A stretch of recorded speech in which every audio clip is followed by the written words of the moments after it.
आज के मुख्य समाचार। सिराज में आपदा राहत को लेकर गरमाई सियासत। तिरंगे के अपमान पर सदन में गरमाया माहौल। विधानसभा में हिमकेयर योजना को लेकर हंगामा। टीन शेड के नीचे पढ़ाई को मजबूर 170 विद्यार्थी। सेब के दाम गिरने से बागवान आक्रोशित। कुल्लू की लेक घाटी में भूभू नाला उफान पर। 125 यूनिट फ्री बिजली पर सब्सिडी जारी रहेगी, सीएम सुखविंदर सिंह सुक्खू। विधानसभा सत्र में सीएम सुक्खू का विपक्ष पर तीखा प्रहार। जगत सिंह नेगी ने कहा, लोकतंत्र की हत्या कर रहा विपक्ष। अब समाचार विस्तार से। हिमाचल प्रदेश विधानसभा के मॉनसून सत्र के दौरान नेता विपक्ष जयराम ठाकुर ने प्राकृतिक आपदा से प्रभावित सराज क्षेत्र को लेकर राज्य सरकार पर गंभीर आरोप लगाए। उन्होंने कहा कि सराज में आई आपदा से लगभग 1000 करोड़ रुपए का नुकसान हुआ है, जबकि कांग्रेस सरकार ने राहत कार्यों के लिए मात्र 2 करोड़ रुपए जारी किए हैं। जयराम ठाकुर ने कहा कि आपदा के 1.5 माह बाद भी बिजली, पानी और सड़कों की बहाली नहीं हो पाई है, जिससे सरकार की कार्य प्रणाली पर सवाल खड़े हो रहे हैं।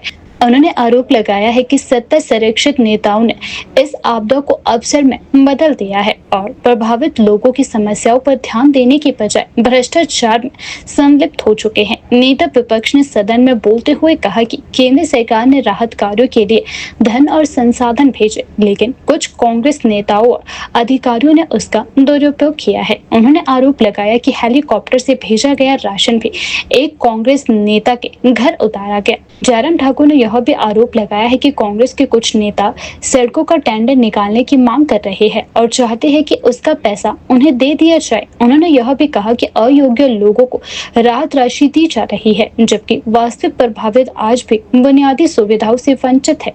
कुछ अधिकारी सरकार को गुमराह कर रहे हैं और केंद्र सरकार की ओर से दी जा रही राशि का गलत इस्तेमाल हो रहा है। यह वाक्य जयराम ठाकुर ने कहा है। नेता विपक्ष ने मांग की है कि प्रभावित क्षेत्रों में अस्थायी शेल्टर बनाए जाए और मूलभूत सुविधाओं की बहाली के लिए युद्ध स्तर पर कार्य भी किया जाए। मैं पहले दिन से इस बात को बड़ा स्पष्ट कह रहा हूं कि प्रदेश में आपदा जो आई है इस बारिश के मौसम में, बरसात, क्योंकि आपदा का मतलब होता है कि आपको काम नहीं हो पा रहा है जिस प्रकार से किया जा सकता है, सरकारें करती हैं। सबसे बड़ा मुद्दा है, सबसे बड़ा विषय है जिस पर तुरंत चर्चा होनी चाहिए, वो नियम 67 के अंतर्गत हिमाचल प्रदेश में बारिश के कारण उस पर चर्चा होनी चाहिए। लेकिन उसमें श्रेय लेने की होड़ लगे। उनको ये लगा कि कैसी सूरत में ये संदेश ठीक है और चर्चा शुरू हुई। मैंने इस सारे विषय को लेकर के अपनी ओर से ट्रांसफर कर देते हैं, तो इसका मतलब क्या है? आपदा जिस प्रकार से अधिकारियों को करना चाहिए था, कुछ जगह अधिकारी, मैं समझता हूँ कि वो वाजिब नहीं है। मुझे अच्छी तरह से मालूम, मैंने जमीन पर देखा है।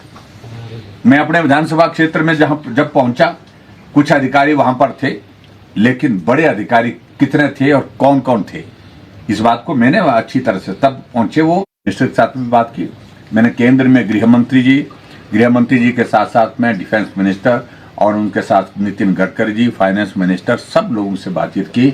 और पहली बार शायद मुझे लगता है कि आपदा के लिए मदद वाजिब थी। जब वहां पर मंत्री जाकर के इस प्रकार के बयान देंगे, इस प्रकार की बातें करेंगे, इंक्रोचमेंट के केसेस कर देंगे, तो स्वाभाविक रूप से वहां के लोगों में गुस्सा था कि ये राहत देने के लिए हैं या आहत करने के लिए आए हैं।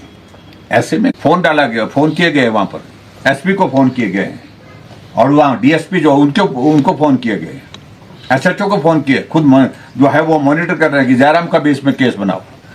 आखिरकार जो करना है करिए, वक्त निकलता जा रहा है और ये वक्त बहुत जल्दी निकल। बात ठीक नहीं है कि आपदा में जिन लोगों के घर बह गए हैं, जिन लोगों के परिवार के सदस्य चले गए हैं, उस घटना के कारण वो बहुत, एक अंग्रेजी में एक शब्द है सैडिस्ट, उसका व्यक्ति को किसी को हो रही है, उनके मंत्री को, उनको ये सोच मुझे लगता है कि पहली बार में किसी मुख्यमंत्री में मैंने देखी होगी अपने जीवन में। इस सोच से उनको बाहर आना चाहिए, इस बात को उनको समझना चाहिए कि हमेशा के लिए वो भी मुख्यमंत्री नहीं है। क्या हमारे सामने काले झंडे नहीं दिखाए गए, हमारे सामने इस तरह की बातें नहीं की गई, नारे नहीं लगाए गए, लेकिन हमने फिर भी संयम रखा, सब्र रखा। और जो संस्थान बदलने की बात, ये मैं मुख्यमंत्री से पूछना चाहता हूं। 4 साल के लगभग पहले उसका शिलान्यास हुआ, जिस कॉलेज का, जिसको 205 बीघा जमीन दी, 10 करोड़ रुपए आपदा का बहाना लेकर के आप किसी को प्रताड़ित करना चाहें, किसी इलाके से बदल करके, वक्त आएगा 2 साल के बाद हम भी इस बात को देखेंगे कि कौन कौन से संस्थान कहां कहां से बदले जा सकते हैं। हम बदले की भावना से काम करने में विश्वास नहीं करते हैं। ये स्थिति बन गई है आज की हिमाचल प्रदेश की सरकार की। इनको आनंद आता है कि मैंने संस्थान बदल दिया, मैंने FIR कर दी, मैंने स्कूल बंद कर दिए, मैंने संस्थान बंद कर दिए, डिनोटिफाई कर दिए। तो इस सोच से बाहर कब निकलोगे, तुम काम कब करोगे? 3 साल तुम्हारे बीत गए सरकार के, और 3 साल बीतने के बावजूद भी आप इसी काम में लगे हैं। इसी में आपको आनंद आ रहा कि मैंने ये बदल दिया, यहां से वहां, ये मैंने बंद कर दिया। इसी में काम करने के लिए सरकार चुनी गई है, काम रोकने और काम बंद करने के लिए नहीं। और इस प्रकार से आप जलील एक सीमा तक कर सकोगे, एक वक्त तक कर सकोगे।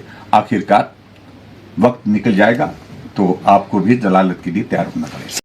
हिमाचल प्रदेश विधानसभा के मॉनसून सत्र में आपदा राहत को लेकर चली चर्चा के दौरान मुख्यमंत्री ठाकुर सुखविंदर सिंह सुक्खू ने विपक्ष और विशेष रूप से नेता प्रतिपक्ष जयराम ठाकुर के आरोपों का विस्तार से जवाब दिया। सीएम ने थोनाग में राजस्व मंत्री जगत सिंह नेगी के साथ हुए दुर्व्यवहार को दुर्भाग्यपूर्ण बताते हुए इसे राष्ट्रीय ध्वज के अपमान से जोड़ा। मुख्यमंत्री ने कहा कि जब राजस्व मंत्री थोनाग गए थे तब उनकी गाड़ी पर लगे तिरंगे पर जूते फेंके गए और उनके साथ अपमानजनक व्यवहार किया गया। उन्होंने जोर देकर कहा तिरंगे के लिए कांग्रेस के नेताओं ने अपनी जान दी है। साथ ही विपक्ष द्वारा राहत कार्यों में गड़बड़ी और अयोग्य लोगों को राहत राशि देने के आरोपों पर मुख्यमंत्री ने कहा कि इस संबंध में राजस्व मंत्री को निर्देश दिए जाएंगे कि वे राहत कार्यों की जांच करें और यह तय करें कि किस स्तर पर लापरवाही हुई है। यदि अनियमितताएं पाई जाती है तो सख्त कार्यवाही की जाएगी। जब विपक्ष ने यह कहा कि राज्य सरकार ने प्राप्त बजट नहीं दिया तो सीएम ने पलटवार करते हुए कहा कि राज्य सरकार संसाधनों की कमी से जूझ रही है और केंद्र सरकार से अपेक्षित सहायता नहीं मिली है। उन्होंने विपक्ष से अपील करते हुए कहा कि अगर आप वाकई राज्य की मदद करना चाहते हैं तो मेरे साथ चले, हम प्रधानमंत्री से मिलकर हिमाचल के लिए राहत की मांग करेंगे। मैंने ये भी कहा कि पूर्व मुख्यमंत्री है, विधायक दल के नेता है, सभी अधिकारियों को दिशा निर्देश दिए कि इनसे बात कीजिए जो क्योंकि इनका विधानसभा क्षेत्र अपना है। इनको यह भी कहा गया कि हेलीकॉप्टर की सुविधा से, क्योंकि ये अपने क्षेत्र में नहीं जा पा रहे हैं, हेलीकॉप्टर की सुविधा इन्हें भी दीजिए। और जो NDRF, SDRF और हेलीकॉप्टर आया है, ये सरकार के अनुरोध पर आया है। आपदा प्रबंधन ने, हमारे सरकार ने अनुरोध किया कि हेलीकॉप्टर आया है। ये कोई NDRF, SDRF केंद्र सरकार से नहीं आया। फर्स्ट रिस्पॉन्स कोई भी करता है वो सरकार होती है, राज्य की सरकार होती है। मैंने कहा सर इनका जो CRF में इनका रोड डाला जाए, जंजाली से लेकर थुनाग तक, पहली प्रायोरिटी में दिया है, पहली प्रायोरिटी में।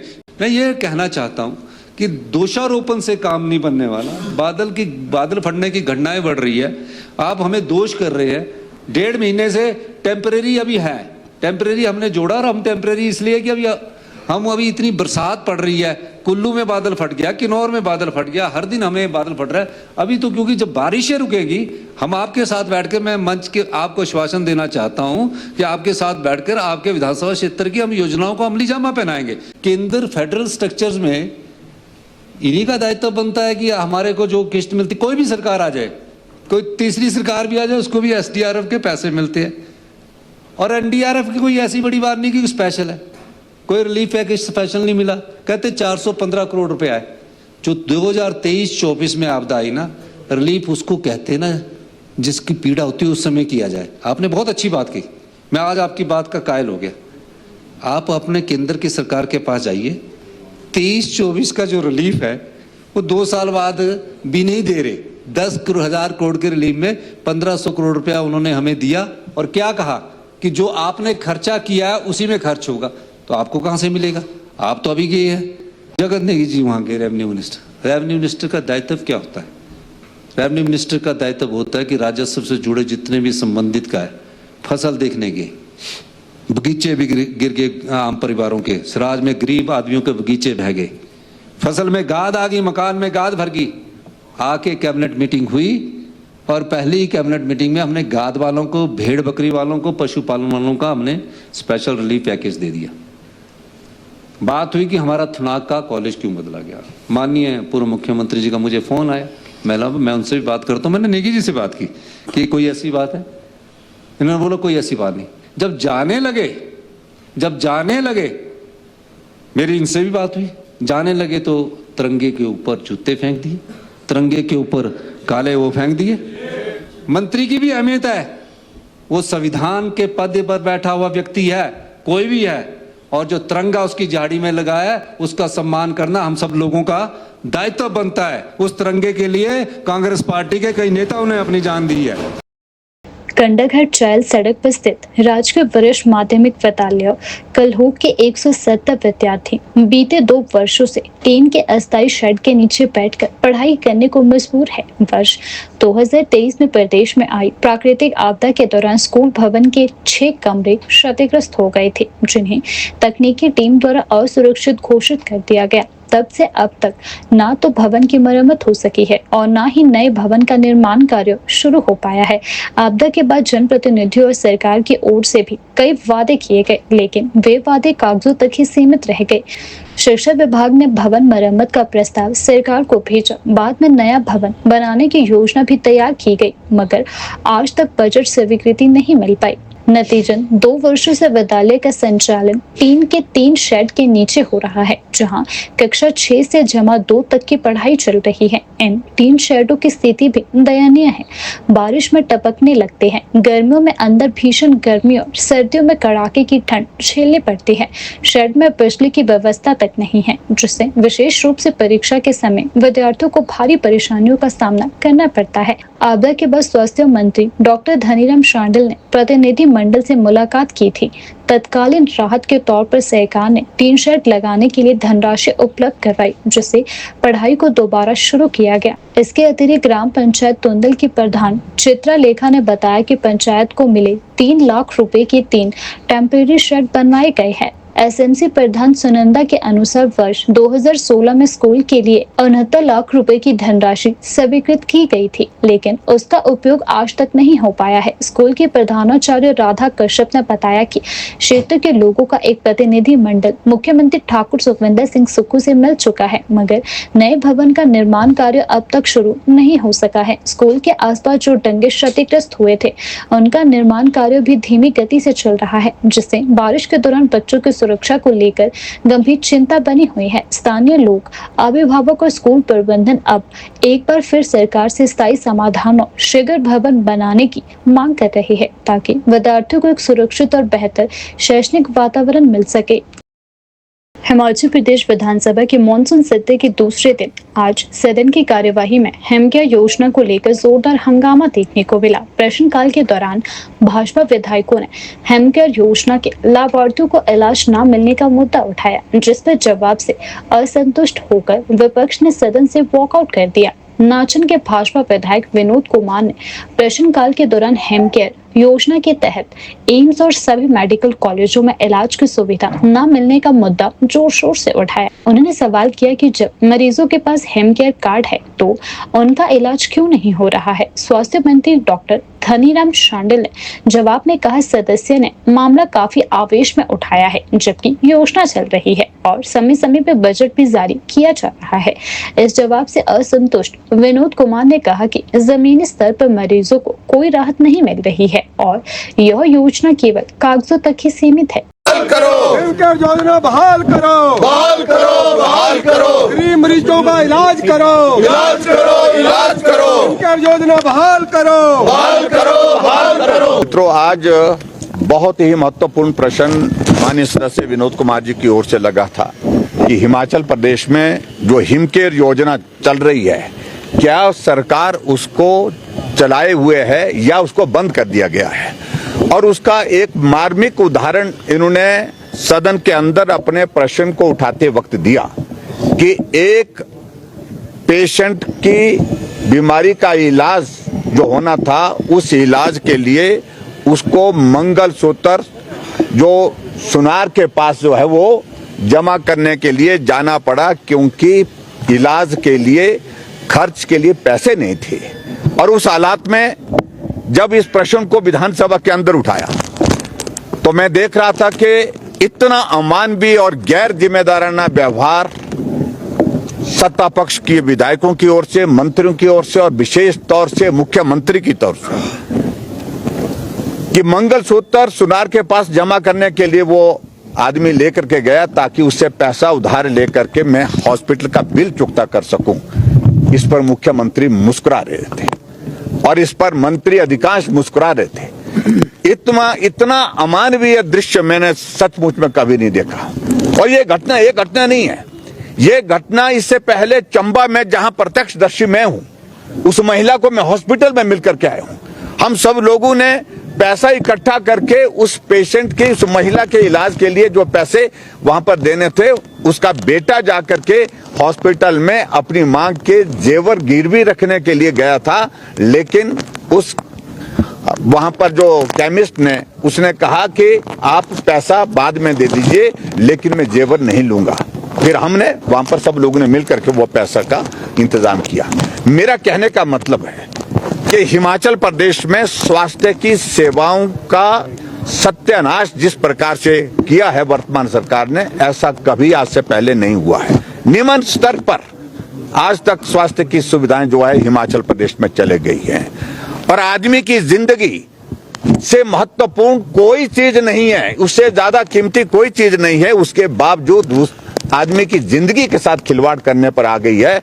आज प्रश्न के उत्तर में जो मंत्री महोदय ने जवाब दिया है कि अभी भी 364 करोड़ 20,29,707 रुपए जो है हिम केयर के अंतर्गत हिमाचल प्रदेश में सरकारी हॉस्पिटलों में और प्राइवेट हॉस्पिटलों में सरकार को देना है।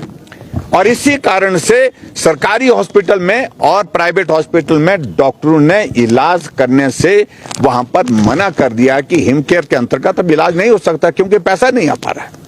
तो ये सबसे बड़ी चिंता का विषय है। एक तरफ से सरकार मना कर दिया कि हमने बंद नहीं की है हिम केयर, और एक तरफ से प्रश्न का जवाब इस प्रकार से आता है जहां 364 करोड़ रुपए से ज्यादा अभी तक दे है। तो ये योजना जिंदा है ही नहीं, एक तरह की पूरी तरह से इसको अपाहिज कर दिया है, समाप्त कर दिया है। हिमाचल प्रदेश में मानसून का कहर लगातार जारी है। राज्य भर में भारी बारिश और भूस्खलन से जनजीवन बुरी तरह प्रभावित हो चुका है। सैकड़ों सड़कें बंद है और कई क्षेत्रों में बिजली पानी की आपूर्ति ठप हो चुकी है। सबसे अधिक तबाही की खबरें जिला कुल्लू से आ रही है। जिला मुख्यालय कुल्लू के समीप लग घाटी क्षेत्र में शनिवार रात से लगातार हो रही भारी बारिश के कारण भूभू नाला में भारी मात्रा में मलबा और पानी आ गया। नाले के उफान में कई दुकानें और पुलिया बह गई। वहीं कई घरों को भारी नुकसान पहुंचने की खबर भी सामने आई है। स्थिति इतनी गंभीर है कि स्थानीय लोग अपने घर छोड़कर सुरक्षित स्थानों की ओर जा रहे हैं। लग घाटी से गुजरती सरवरी खड्ड भी उफान पर है। कई स्थानों पर तबाही मची हुई है। जानकारी के अनुसार कुल्लू जिला मुख्यालय के पास एक पुलिया क्षतिग्रस्त हो गई है, जबकि भूतनाथ ब्रिज को जोड़ने वाली मुख्य सड़क का करीब 50 मीटर हिस्सा पानी में बह गया। इससे आवाजाही पूरी तरह प्रभावित हो गई। स्थानीय प्रशासन और आपदा प्रबंधन टीमें मौके पर तैनात है, लेकिन लगातार बारिश के चलते राहत व पुनः स्थापना कार्यों में कठिनाई आ रही है। प्रशासन ने लोगों से नदी नालों के पास न जाने और सावधानी बरतने की अपील की है। प्रदेश के अन्य हिस्सों से भी भूस्खलन, सड़कें बंद होने और पेयजल लाइनें टूटने की खबरें सामने आ रही है। कई गांवों का संपर्क जिला मुख्यालय से कट चुका है। मौसम विभाग ने आगामी 48 घंटों तक अत्यधिक भारी बारिश का अलर्ट भी जारी किया है। स्थानीय लोगों ने राज्य सरकार से तत्काल राहत और स्थायी समाधान की मांग की है। लगातार हो रही बारिश और अव्यवस्थित विकास कार्यों ने हिमाचल को प्राकृतिक आपदाओं के प्रति और अधिक संवेदनशील बना दिया है।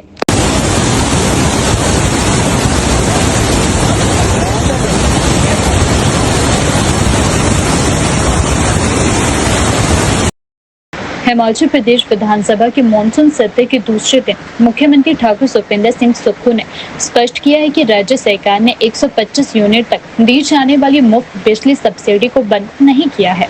उन्होंने कहा कि इस योजना को लेकर विपक्ष के आरोप भ्रामक है और सरकार की मंशा आम जनता को राहत देने की है। सीएम सुक्खू ने कहा कि हमने जनता के सामने यह प्रस्ताव रखा था कि यदि कोई व्यक्ति 125 यूनिट मुफ्त बिजली नहीं लेना चाहता है तो वह अपनी स्व इच्छा से इससे बाहर हो सकता है, लेकिन सरकार ने यह सब्सिडी बंद नहीं की है। मुख्यमंत्री ने विपक्ष पर निशाना साधते हुए कहा है कि विपक्ष जानबूझकर इस मुद्दे पर भ्रम फैला रहा है। उन्होंने कहा कि विपक्ष के पास कोई ठोस मुद्दा नहीं है, इसीलिए वह जनता को गुमराह करने का प्रयास कर रहा है। सीएम सुखविंदर सिंह सुक्खू ने कहा कि उनकी सरकार आम नागरिकों के हितों की रक्षा के लिए कार्य कर रही है और जन कल्याणकारी योजनाओं को कमजोर करने की कोई मंशा नहीं है।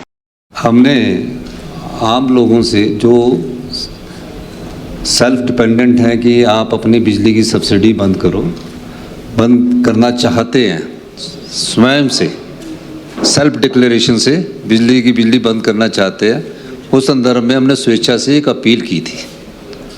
उस अपील में जितने भी लोग थे, तकरीबन 12-15 हज़ार लोगों ने उस स्वेच्छा को स्वीकार किया और जो बिजली में सब्सिडी मिलती थी, जो 125 यूनिट की बिजली की सब्सिडी मिलती थी, उसको उन्होंने त्याग दिया और 125 से 300 के बीच भी सब्सिडी मिलती थी, उसको भी उन्होंने त्यागा है। तो ऐसे लोगों की संख्या मैंने आपको इसमें बताई है और इसमें ये स्कीम अभी भी है। सारे विधायक है, हमारे स्पीकर महोदय भी है और मैं चाहूँगा कि विपक्ष वाले भी इसमें अपना योगदान दे कि ये 125 यूनिट की जो सब्सिडी है और उससे संबंधित जो और भी सब्सिडी बिजली से संबंधित मिलती है, तो विपक्ष के विधायक भी इसका त्याग करें तो अच्छा एक संदेश आगे जाएगा। अभी तक सरकार ने जिसके भी चाहे 50 मीटर लगे हैं, 100 मीटर लगे हैं या 10 मीटर लगे हैं, किसी की सब्सिडी भी बंद नहीं की है। हमने अभी सभी के चाहे कितने भी मीटर हैं एक परिवार में, उसको 125 यूनिट पर मीटर पर बिजली सब्सिडी मिल रही है और जो 50 रुपया मीटर का किराया था वो भी सरकार ने अभी तक किसी का बंद नहीं किया है। एक तो मैं स्पष्ट कर देना चाहता हूँ। हमने सिर्फ एक अपील की है कि स्वेच्छा से जो व्यक्ति छोड़ना चाहते हैं वो अपनी सब्सिडी को छोड़ सकते हैं। हमने अभी तक जो पिछली सरकार के द्वारा 150 मीटर में जो सब्सिडी थी उसको जारी रखा है और मीटर बिल भी अभी किसी का नहीं लिया है। सिर्फ उन व्यक्तियों का कि जो कमर्शियल में थे, जैसे कि किसी का 5 स्टार होटल है या कोई इनकम टैक्स वाला है या कमर्शियल में अपनी काफ़ी इनकम कमा रहा है, उनकी सब्सिडी भी हमने 300 यूनिट के बाद उस सब्सिडी को हमने कम किया है, उसको हमने ख़त्म किया है। हिमाचल प्रदेश में इस बार सेब की पैदावार कम है, लेकिन इसके बावजूद मार्केट में दाम गिरते नजर आ रहे हैं, जिससे बागवानों में गहरा रोष है। पहले कच्चे सेब को हरा बताकर अच्छे दाम नहीं मिले और अब जब सेब लाल हो चुका है तो मंडियों में व्यापारियों का कहना है कि मार्केट ही नहीं है। इससे नाराज बागवान इसे व्यापारियों की साजिश मानते हुए राज्य सरकार से तत्काल हस्तक्षेप की मांग कर रहे हैं। बागवानों का कहना है कि रॉयल डिलीशियस किस्म के अच्छी गुणवत्ता वाले सेब के दाम 1600 से 1800 रुपए प्रति कार्टन से ऊपर नहीं जा रहे हैं, जबकि औसतन दाम 1100 से 1200 रुपए तक सिमट चुके हैं। यह वही रेट है जो 10 साल पहले चल रहे थे। सेवानिवृत्त इंजीनियर और 1970 से सेब बागवानी कर रहे RS ट्रस्टा ने कहा कि पहले बागवानी में 30% लागत और 70% मुनाफा होता था, लेकिन अब स्थिति उल्टी हो चुकी है।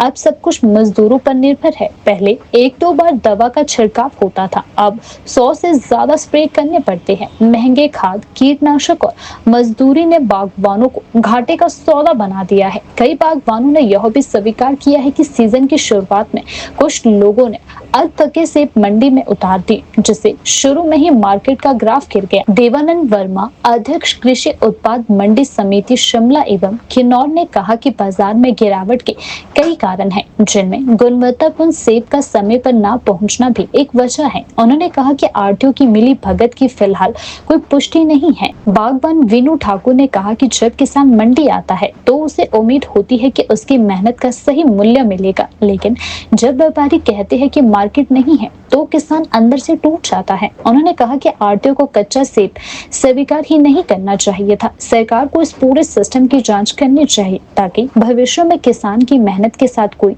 खिलवाड़ ना हो। बागवानों ने राज्य सरकार से अपील की है कि वह मंडियों में सेब खरीद के सिस्टम की निगरानी करे, व्यापारियों पर नियंत्रण रखे और अगर कोई गिरोहबंदी सामने आती है तो कड़ी कार्यवाही की जाए। साथ ही मूल्य स्थिरता और पारदर्शिता सुनिश्चित करने के लिए एक स्वतंत्र निगरानी तंत्र की स्थापना की भी मांग उठ रही है।